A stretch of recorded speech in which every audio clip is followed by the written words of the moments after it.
Congressman, thanks for joining me. Good to be with you. So here we are at that debt ceiling, limit.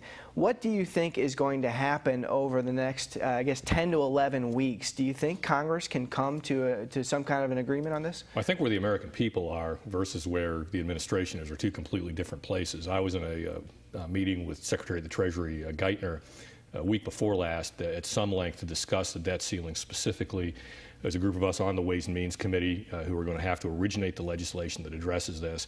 And his position still was they wanted a clean raising of the debt ceiling by $2 trillion. If I look back just over the last 3.5 years, the debt ceiling has been raised over $5 trillion. And it puts us in a tremendously untenable situation. What's needed to get to an agreement to address this? And the only way there will be an agreement is if we look at it as if we're looking at a small business that was in trouble or a family that was in financial dire straits. The credit cards have to be cut up. We want significant spending cuts.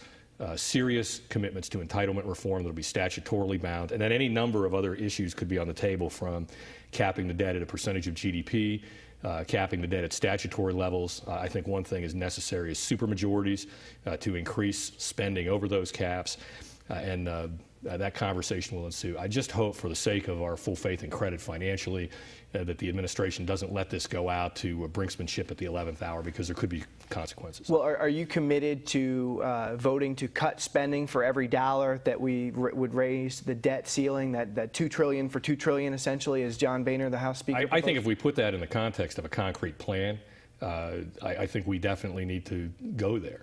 The real challenge right now is you can't just increase that. By having the debt ceiling or the debt limit or level at the same level as GDP, where we are right now, costs us 1 million jobs a year.